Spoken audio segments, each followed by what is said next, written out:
What's up, y'all? So, figured I'd take a few minutes and want to talk about something that, again, I continually hear about. I hear women comment on it, and I've talked about it before, but I don't think I've really talked about it in this much depth. And a lot of the groups and the women I talk to, they say things like, my husband asked for divorce, I don't care anymore. I don't want to be married anymore. I don't like my spouse. I don't like my husband.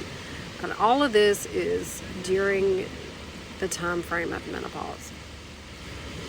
And there's something that y'all have to keep in mind, especially if, and I've said this before, if you've had a great partner, and I don't mean a shitty partner, like some marriages and relationships have gone on for just way too long, and one or the other should have left a long time ago.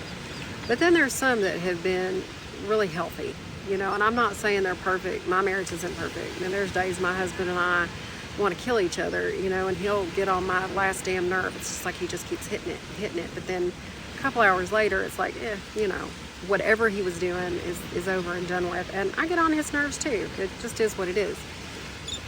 Living with someone is not easy. Being married is not easy. It's not supposed to be easy. But being in healthcare for 20 years, I'll tell you one of the things that I've heard from a lot of patients, especially older patients, whether they are in the hospital or in a facility, rehab hospital, what have you, when they have heart-to-heart talks with me, many of them have, spoken about past relationships and past marriages and how they wished it had worked out, and if they had just done this, or if they had just said that, or if they had worked a little harder and realized how much work that it took, that they wouldn't be by themselves at this point in their lives, and it might have made their quality of life better. A lot of times, and we're human, we think of the here and now, and it's the instant gratification, and you're having a moment, or maybe you've had a moment for a month. It's going to happen, especially if your hormones are all over the fucking place. Like, there's no way around it. And so you have to be in tune with yourself, but you also, I believe knowledge is power. And I believe knowing when there's a change in your body that's going to directly affect your hormones and then directly affect extremely important relationships in your life is important. And I think that where we have kind of missed it is the early intervention. It's just like when I would educate hospice patients and families and physicians, and, hospice, the myth was that, you had to be actively done in order to go on hospice, and that was not the case.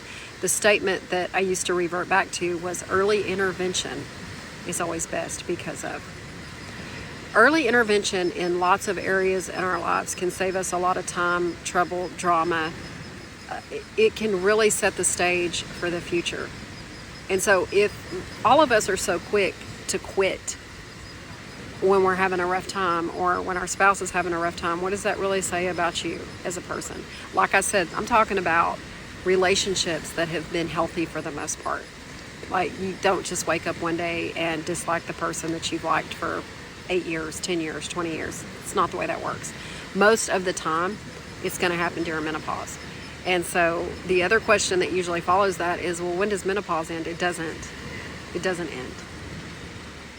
You learn to manage it, and you learn to control it. And it does take a strong partner to be able to understand what you're going through and be able to really partner with you through the process.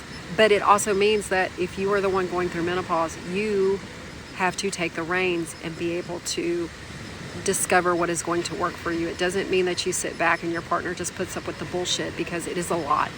It's a lot. Before I got managed, I had days I didn't want to deal with myself, let alone have anyone else try to deal with me. My emotions were all over the place. I'd cry one minute, and the next minute, you wouldn't know it. Nothing ever happened. And then later on, I'm thinking about, why the hell was I sitting in my car crying? Like, again, early intervention. You've got to know yourselves. Now, take a minute, and I want you to think about that, because I don't want you to just think about instant gratification. I want you to think about the next 5, 10, 20, 30, 40, 50 years of your life. What do you want that to look like? And keep in mind that the best blueprint can be fucked up in a matter of seconds. The best laid plans are meant to change. But if you are married to someone, or you are with someone who you truly cannot see yourselves without, and there was a point when you couldn't, and there's been nothing happen. No one has stepped outside of the marriage. No one's beating on you.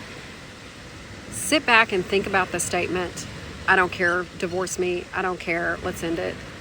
Think about that before it happens, because you'll be the one laying there later on in life realizing you could have fixed the situation simply by understanding what was going on. Menopause wrecks marriages, people. It wrecks them.